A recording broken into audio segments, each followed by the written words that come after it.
Everyone, welcome back to Infinity Physics. In this lecture, we are going to discuss about five types of defect and their correction. That is, we will discuss about myopia, that is nearsightedness, hypermetropia, farsightedness, presbyopia, cataract, and astigmatism. So let us start with myopia. So myopia generally it is known as short sightedness. तो हम क्यों उसे short sightedness बोलते हैं और या फिर क्यों उसे नियर साइटेडनेस बोलते हैं, तो उसका भी रीज़न हम लोग डिस्कस करेंगे। तो सबसे पहले ये जो डिफेक्ट है वो क्यों अराइज होता है, उसमें क्या चीज़ कौन सी चीज़ देखने में प्रॉब्लम होते हैं वो देखते हैं। तो सबसे पहले इन this type of defect of vision the eyes distinctly means separately see the objects at near distance but are unable to see the object placed at a far distance। यानी कि जो भी ऑब्जेक्ट है अगर वो 25 सेंटीमीटर पर है तो आपको अच्छे से दिखता है, आप अच्छे से पढ़ पाते हो। सपोज कि आप टीवी देख रहे हो या फिर आप क्लासरूम में बैठे हो और सामने टीचर्स पढ़ा रहे हो और आप टीचर्स से दूर बैठे हो, आपके साथ आपका फ्रेंड भी बैठा है, उसको कोई प्रॉब्लम नहीं होता है, वो आराम से जो भी बोर्ड पे लिखा है वो पढ़ पाता है। लेकिन प्रॉब्लम आपको होता है, आप बोर्ड पर नहीं देख सकते हैं। लेकिन जैसे ही आपको टीचर बोलते हैं कि आप फर्स्ट बेंच पर आ जाओ, तो आप फर्स्ट बेंच पर जाते तो आपको अच्छे से दिखता है। तो क्यों ऐसा हुआ था? क्यों कि जनरली जो नॉर्मल पर्सन होता है, जो नॉर्मल आई होती है, उनका जो नियर पॉइंट है वो 25 सेंटीमीटर होता है और जो फार पॉइंट है वो इन्फिनिटी होता है। यानी कि ऑब्जेक्ट के साइज के अकॉर्डिंग उसको इनफाइनाइट तक दिखाई देता है। जैसे यहाँ से हमें मून दिखाई देता है, सन दिखाई देता है, लेकिन अब पेंसिल होगी या फिर कोई लेटर होगा तो वो एक पर्टिकुलर डिस्टेंस होगा, उसी डिस्टेंस के बाद वो ऑब्जेक्ट हमें अच्छे से नहीं दिखता है। लेकिन सपोज कोई बड़ा सा बोर्ड है या फिर बैनर है तो सबको अच्छे से दिखाई देता है, लेकिन आपको देखने में प्रॉब्लम हुआ है। तो वो क्या होता है वहाँ पर कि सपोज कि आपका नियर पॉइंट परफेक्ट है, यानी कि 25 सेंटीमीटर पर जो भी चीज़ रखी है आपको अच्छे से दिखाई देता है। फिर 50, 1 मीटर, 2 मीटर, अभी 2 मीटर के बाद जो भी चीज़ है आपको अच्छे से नहीं दिखाई देती, आपको थोड़ा ब्लर इमेज दिखता है। तो ऐसा क्यों होता है? क्योंकि जो आपका जो फार पॉइंट है, आपका नियर पॉइंट परफेक्ट है, लेकिन आपका जो फार पॉइंट है वो एक्चुअली इनफाइनाइट होना चाहिए। लेकिन इनफाइनाइट से कहाँ आ गया? आपको दूर से दूर कितना दिख सकता है? 2 मीटर। तो आपका जो फार पॉइंट है वो 2 मीटर हो गया। यानी कि आपका नियर पॉइंट 25 सेंटीमीटर और फार पॉइंट है वो इनफाइनाइट से 2 मीटर शिफ्ट हो गया। यानी आपका जो फार पॉइंट है वो नियर आ गया, नज़दीक आ गया, इनफाइनाइट से वो नज़दीक आ गया। इसलिए ये जो डिफेक्ट है उसको नियर साइटेडनेस भी बोलते हैं। ऐसा नहीं है कि नियर का दिखता है इसलिए हम लोग इसको नियर साइटेडनेस बोलते हैं। इसको इसलिए नियर साइटेडनेस बोलते हैं कि जो हमारा फार पॉइंट है वो नियर आ चुका है, इसलिए। तो ये क्यों होता है, इसका क्या रीज़न है? तो excessive curvature of the eye lens. अभी एक्सेसिव कर्वेचर का मीनिंग क्या होता है? देखो, जो नॉर्मल हमारी जो आई लेंस होती है वो एक स्फेरिकल शेप में होती है और पतली होती है। फिर जब भी हमें कुछ देखना होता है नज़दीक से तो आई लेंस है वो जो सिलियरी मसल्स है, जैसे मैंने लास्ट वीडियो में एक्सप्लेन किया कि वो आई लेंस पर प्रेशर डालती है और आई लेंस को थिक करती है। लेकिन यहाँ पर क्या है कि हमारी जो आई लेंस है वो थिन होने के बदले पहले से ही थिक है, ऐसी है, थिक है। तो देखो उसका कर्व्ड सरफेस यानी कर्वेचर इतना बढ़ गया है, राइट। तो अभी ये पूरा इतना बड़ा कर्व्ड सरफेस है, यानी कि हमारी आई लेंस है वो नॉर्मल कंडीशन से, नॉर्मल पर्सन के कंपैरिजन में थिक है। तो यहाँ पर आप ये भी लिख सकते हैं एक्सेसिव कर्वेचर की जगह कि आई लेंस बिकम्स थिक। तो आई लेंस है उसका जो कर्वेचर है वो बढ़ गया है, जिससे जो फोकस है वो ज़्यादा हो जाता है, राइट। तो ज़्यादा फोकस होने पर क्या होगा, जो इमेज है वो अपनी जगह से पहले ही पड़ जाएगा। क्यों? क्योंकि जब आई लेंस थीन थी तभी जो इमेज था, सपोज ये हमारी रेटिना है, तो जो इमेज था वो आई लेंस पर बरोबर आता था इनफाइनाइट से, राइट। लेकिन अभी आपकी आई लेंस थिक हो गई, तो थिक होने पर क्या हो गया कि जो फोकसिंग था और ज़्यादा बढ़ गया, तो अभी ये पहले यहाँ पर ही फोकस हो जाता है। तो जो रेस थे जो इनफाइनाइट यानी दूर से आते हैं, they focused before the retina और in front of the retina. तो यहाँ पर आपको दिखता होगा कि यहाँ पर जो रेज है वो आगे ही फोकस हो गए। क्यों? कि हमारी जो आई लेंस है वो ठीक हो गई। और दूसरा क्या प्रॉब्लम हो सकता है? Elongation of the eye ball, यानी कि जो आपका आई बॉल है, देखो यहाँ पर ये जो ओरिजिनल साइज है आई बॉल की वो यहाँ पर दिखाई है, ये वाली, ये ओरिजिनल आई बॉल की साइज है ये वाली। लेकिन जब किसी का बोन हुआ थोड़े साल के बाद कुछ डिफेक्ट या कुछ प्रॉब्लम हुआ, या फिर जो जनरेशन में हेरिडिटी प्रॉब्लम हुआ कि जो आईबॉल है वो थोड़ा फैल गया यानी एलोंगेट हो गया। तो अभी सपोज कि अभी आपकी जो लेंस है वो ऐसे ही है, वो ठीक नहीं हुई है, आपकी जो लेंस है वो नॉर्मल है। तो यानी कि अगर आपकी लेंस नॉर्मल है तो जो इमेज है वो यहाँ पर फोकस होगी, लेकिन जो आईबॉल है वो एलोंगेट हो गया, लंबा हो गया, तो यहाँ पर जो आईबॉल है वो ऐसे हो गया, यानी कि अभी आपकी जो स्क्रीन है वो पीछे की तरफ शिफ्ट हो गई। तो ये डिफेक्ट दो तरह से अराइज हो सकते हैं, या फिर आपकी जो आई लेंस है वो थिक हो जाती है, या फिर आपका जो आई बॉल है वो एलोंगेट हो जाता है। तो जो आई लेंस है उसको तो ऐसा लगता है कि रेटिना यहाँ पर है, तो जो फोकसिंग है वो सारा यहाँ पर होगा, लेकिन कुछ जेनेटिक प्रॉब्लम से आपका जो आईबॉल था वो थोड़ा एलोंगेट हो गया, तो जो रेज है they will get focused before the retina. तो यहाँ पर उसके कॉजेज क्या हैं? दो कॉजेज हम लोग लिख सकते हैं, एक्सेसिव कर्वेचर यानी कि आई लेंस है वो थिक हो गई, और दूसरा जो है एलोंगेशन ऑफ द आईबॉल यानी आईबॉल है वो थोड़ा एलोंगेट हो गया है। सो उससे क्या होता है, जो फोकल लेंथ है हमारे आई लेंस की या फिर आई की कम हो जाती है। So rays from infinity get focus at a point in front of the retina, यानी रेटिना से पहले ही फोकस हो जाएंगे। इसकी रेमेडी क्या है? तो हम लोग कॉन्केव लेंस यूज़ कर सकते हैं। जो कॉन्केव लेंस क्या करेगा कि हमारा जो आई लेंस है उस पर ये रेज डाइवर्ज करके फिर से फोकस करेगा। तो हम लोग देखते हैं कि ये काम कैसे होता है। तो सपोज मैं आपको अच्छे से और एक एग्जांपल देके समझा देता हूँ कि सपोज ये आपका रेटिना है, ये आपकी आई लेंस है। तो अभी जो रेज है, जो पैरेलल रेज है वो ऐसे आए, ये पैरेलल रेज ऐसे आ रहे हैं और वो यहाँ पर ऐसे फोकस हो गए। तो अभी मैं क्या करूँगा, यहाँ पर एक कॉन्केव लेंस, जो हम आँख पे चश्मा लगाते हैं, तो यहाँ पर मैंने कॉन्केव लेंस लगा दिया। तो ये कॉन्केव लेंस क्या करेगा, तो हमें पता है जो कॉन्केव लेंस है वो डाइवर्जिंग लेंस होता है। तो ये कॉन्केव लेंस है, जो डाइवर्जिंग लेंस है, वो क्या करेगा, जो रेज ऐसे आ रहे हैं उसको पहले डाइवर्ज कर देगा थोड़ा सा। तो देखो रेज को उसने थोड़ा सा डाइवर्ज कर दिया। अभी ये रेज डाइवर्ज होके फिर से यहाँ पर आएंगे, राइट। तो उसने फिर से जो रेस थे उनको रेटिना पर अच्छे से फोकस कर दिया, and we are able to see the images clearly, right. So we can use concave lens for the correction.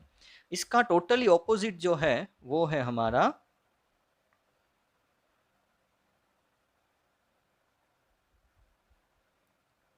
इसका जो टोटली ऑपोजिट है वो है हाइपरमेट्रोपिया, राइट। तो पहले हम लोग ये देख लेते हैं कि यहाँ पर देखो करेक्शन कैसे दिखाया गया है। तो आप ये जो है वो इमेज अपने जो बुक है उसमें आराम से ड्रॉ कर सकते हैं, जो मैंने आपको अभी बोला वही यहाँ पर दिखाया गया है। अभी हाइपरमेट्रोपिया, जिसको फार साइटेडनेस भी कहा जाता है। सी मायोपिया में क्या था कि जो हमारा फार पॉइंट था वो नियर आ गया था, तो यहाँ पर क्या होना चाहिए कि जो हमारा नियर पॉइंट है वो फार चला गया।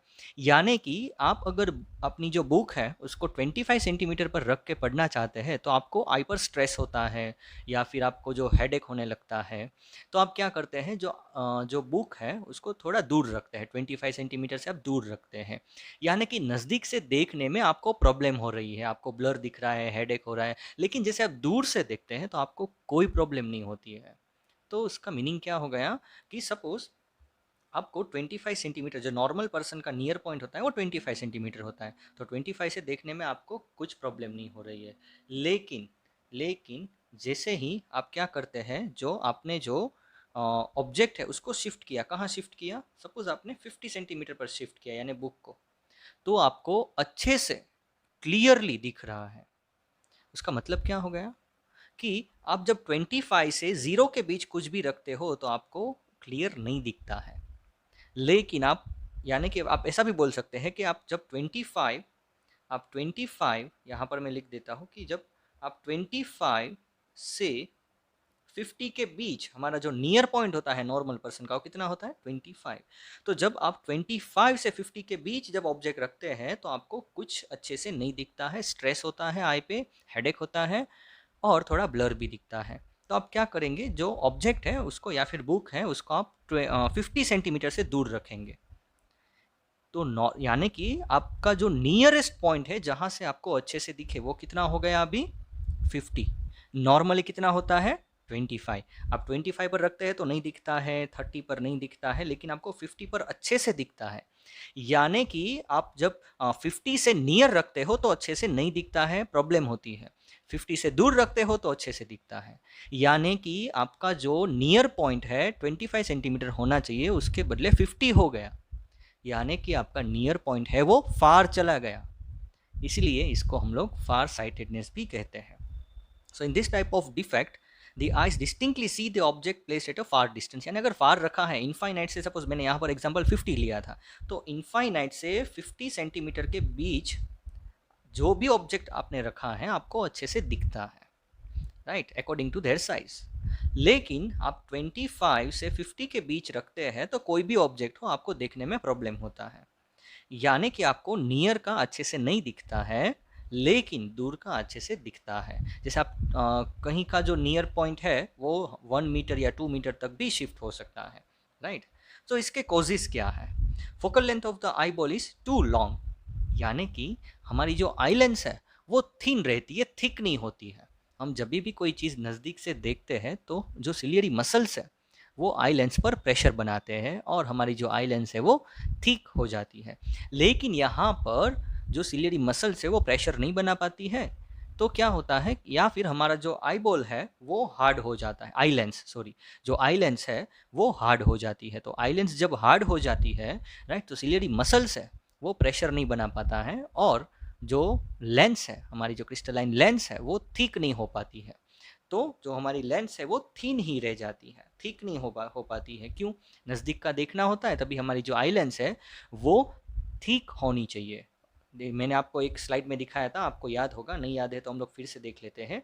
यहाँ पर हमने देखा था कि जब हम नज़दीक का देखते हैं तो आई लेंस थिक होनी चाहिए और दूर का देखते हैं तो आई लेंस थिन होनी चाहिए, राइट। तो यहाँ पर जब हम नज़दीक की कोई चीज़ देखते हैं तो हमारी जो आई लेंस है वो थिन ही रहती है, थिक नहीं हो पाती है। तो उससे जो रेज है वो बहुत ही दूर फोकस होते हैं, आई लेंस जो रेटिना है उस पर फोकस नहीं होते हैं। यानी कि सपोज ये हमारा रेटिना है, ये हमारी आई लेंस है जो थिन ही है, तो सपोज कोई जो रेज है वो नज़दीक के ऑब्जेक्ट से आते हैं, यानी कि ये वाला नज़दीक का ऑब्जेक्ट है, तो जो रेज है वो यहाँ पर आए, अभी वो रेस को फोकस करने की कोशिश करेगा। लेकिन क्या हो गया कि जो हमारा जो आई लेंस है वो थिक नहीं हो पाया। अगर वो थिक हो जाता तो जो रेज है वो यहाँ पर फोकस होते, लेकिन वो थिन ही रह गया, तो जो रेज है they get focused behind the retina. तो जो इमेज फॉर्म होगा वो टोटली ब्लर होगा। या फिर हम लोग ये भी बोल सकते हैं कि आई बॉल है वो शॉर्ट हो जाता है। यानी कि जो नॉर्मल आई बॉल है वो स्फेरिकल होता है, नॉर्मल आई बॉल स्फेरिकल होता है। तो जैसे लास्ट में हाइपर मायोपिया में क्या होता था कि आई बॉल लॉन्ग हो जाता था, एलोंगेटेड। तो यहाँ पर जो आई बॉल है वो जेनेटिकल डिफेक्ट के कारण शॉर्ट हो जाता है ऐसे। तो जो इमेज तो यहाँ पर ही फोकस होता है, लेकिन जो आई बॉल है वो शॉर्ट हो गया, तो फिर से जो इमेज है दे विल गेट फोल्ड या फिर they will fold behind the retina, right. So as the focal length of the eye lens increases, focal length बढ़ जाती है ना, रेस दूर फोकस होते हैं। जब भी रेस दूर फोकस होते हैं तो यानी उसकी जो फोकल लेंथ है, उसकी जो फोकल लेंथ है वो फोकल लेंथ बढ़ गई है, राइट। यहाँ पर जो फोकल लेंथ है वो बढ़ गई है, राइट। एक्चुअली छोटी फोकल लेंथ होनी चाहिए, तो फोकल लेंथ बढ़ गई है। So as a result focal length of the eye lens increases, rays from the near point focus at a point back of the retina या फिर behind the retina। कैसे हम लोग इसको ठीक कर सकते हैं? वेरी सिंपल, हम कॉन्वेक्स लेंस यूज़ करेंगे। तो यहाँ पर आप देख सकते हैं कि जो रेज है, मैं आपको अच्छे से एक्सप्लेन करना चाहूँ तो सपोज यहाँ पर ये हमारी रेटिना है और ये जो है वो हमारा आई लेंस है। अभी क्या होता है कि आई लेंस सपोज थिन है, तो ये जो रेज है नज़दीक से आते हैं, वो रेज यहाँ पर ऐसे आएंगे और वो बिहाइंड द रेटिना सपोज ऐसे फोकस हो गए। अभी हम लोग क्या करेंगे, हम स्पेक्स लगाएंगे और स्पेक्स लगाने के बाद जो रेज है उसको थोड़ा और कन्वर्ज कर देंगे, क्योंकि ये जो कॉन्वेक्स लेंस है वो कन्वर्ज करेगा, फिर अंदर वाला जो कॉन्वेक्स लेंस उसको और कन्वर्ज करेगा, उसको और कन्वर्ज करके उस रेज को रेटिना पर फोकस करेगा, राइट। और हम अच्छे से जो इमेज है उसको देख पाएंगे। अभी जो बात करते हैं हम लोग प्रेस बायोपिया। सो प्रेस बायोपिया है जनरली जैसे एजिंग होती है, जैसे ये जो प्रेस बायोपिया है ना उसको हम लोग ओल्ड एज हाइपर मेट्रोपिया भी बोल सकते हैं। जैसे हाइपर मेट्रोपिया यंग एज में होता है, फार साइटेडनेस। अगर जो आप जैसे आपकी एज बढ़ गई और सपोज 50 या 60 हो गई, तो उससे क्या होता है, जो हमारी आई लेंस है और सिलियरी मसल्स हैं, उन दोनों की जो फ्लेक्सिबिलिटी है वो लूज़ हो जाती है, यानी अभी वो फ्लेक्सिबल नहीं है, और उसके कारण जो आई लेंस है उसकी फोकल लेंथ एडजस्ट नहीं हो पाती है। तो उससे हमें नज़दीक का देखने में भी प्रॉब्लम होता है, और उसके साथ साथ कभी कभी दूर का देखने में भी प्रॉब्लम होता है। तो ज़रूरी नहीं है कि हर बार दूर का देखने में प्रॉब्लम हो, लेकिन प्रेस बायोपिया में जनरली जो नज़दीक का देखने में ही प्रॉब्लम होता है, क्योंकि इसमें भी हाइपरमेट्रोपिया होता है। लेकिन हाइपरमेट्रोपिया क्यों हुआ? क्योंकि हमारी एज ओल्ड हुई, इसलिए एज बढ़ गई, राइट। तो ओल्ड एज के कारण अगर हाइपरमेट्रोपिया होता है तो उसको हम लोग प्रेस बायोपिया बोलते हैं, या फिर old age hypermetropia. And generally ऐसा देखा भी गया है कि जब भी किसी को हाइपरमेट्रोपिया होता है तो उसके साथ साथ मायोपिया भी होता है, यानी कि उसको दोनों देखने में प्रॉब्लम होता है। तो उसके लिए हम लोग जो लेंस यूज़ करते हैं वो लेंस है कॉन्वेक्स एंड कॉनकेव दोनों, यानी by focal length. So, presbyopia is a defect of vision in old people in which they are not able to see nearby objects clearly due to increase in the distance of the near point। यानी कि जो near point है वो फार चला गया, right. इसलिए हम लोग इसको फार साइटेडनेस या फिर ओल्ड एज हाइपरमेट्रोपिया भी बोलते हैं। This is due to the weakening of the ciliary muscles and decrease in the flexibility of the eye lens. It can be corrected by using suitable convex lens। तो मैंने अभी बोला ना कि जैसे ये ओल्ड एज के कारण होता है, और जनरली हाइपरमेट्रोपिया भी होता है, हाइपरमेट्रोपिया ही होता है। जो हमने देखा था हाइपरमेट्रोपिया में कि जो फार पॉइंट है, जो नियर पॉइंट है हमारा, जो हम 25 सेंटीमीटर होता है, जनरली वो दूर चला जाता है, यानी कि हमें 50 और 25 सेंटीमीटर के बीच का कुछ नहीं दिखता है। किसी को सपोज 2 मीटर चला गया जो नियर पॉइंट था वो, राइट, तो वो क्या हो गया, उसको 25 से 2 मीटर तक कुछ नहीं दिखेगा। 2 मीटर से दूर आप कुछ भी चीज़ रखो अच्छे से दिखेगी, राइट। ये जस्ट एग्जाम्पल है। तो यहाँ पर जो नियर पॉइंट है वो फार चला जाता है, इसीलिए इसको फार साइटेडनेस या फिर हाइपरमेट्रोपिया भी बोलते हैं। अगर यंग एज के कारण होता है, यंग एज में होता है तो सिर्फ हाइपरमेट्रोपिया। अगर ओल्ड एज में होता है, आई लेंस की जो फ्लेक्सिबिलिटी है वो डिक्रीज हो जाती है, सिलियरी मसल्स की जो फ्लेक्सिबिलिटी है वो डिक्रीज हो जाती है, तो उसके कारण अगर ये होता है तो उसको हम लोग बोलते हैं प्रेस बायोपिया, जिसका दूसरा नाम है ओल्ड एज हाइपरमेट्रोपिया। तो यहाँ पर करेक्शन के लिए कॉन्वेक्स लेंस ही यूज होगा। लेकिन जैसे मैंने बोला कि generally that is sometimes they are not able to see both near and distant object, दोनों नहीं दिखते हैं। तो it can be corrected by using bifocal lenses consisting of both concave and convex lenses. यानी कि हम ऐसी लेंस यूज करेंगे जिसमें दोनों हो। जो जैसे कि ये सपोज ये मेरे पास कोई ये एक जो हमारा चश्मा होता है उसका एक ग्लास है, तो इसमें हम लोग दोनों फिट करेंगे। कैसे फिट करेंगे? अगर हमें किसी चीज़ दूर की देखनी है, राइट, तो हमें कॉन्केव लेंस चाहिए। क्यों? आपने मायोपिया में देखा था कि जो किसी पर्सन है उसको दूर का देखने में प्रॉब्लम होता है, तो हम लोग उसका करेक्शन कैसे करते हैं? By using concave lens. तो जो ऊपर का पार्ट होगा वो हमारा कॉन्केव होगा, क्योंकि हम जब देखेंगे तो हम ऊपर से देखेंगे। अगर जब हमें किसी चीज़ को नज़दीक से पढ़ना है, 25 सेंटीमीटर से पढ़ना है, तो हम लोग नीचे देखते हैं। तो जो कॉन्वेक्स पार्ट होगा, जो नज़दीक का देखने के लिए जो पार्ट होगा, वो हमारा कॉन्वेक्स लेंस का होगा। तो ये हो गया हमारा प्रेसबायोपिया। अभी हम लोग देखते हैं एस्टिग्मेटिज्म।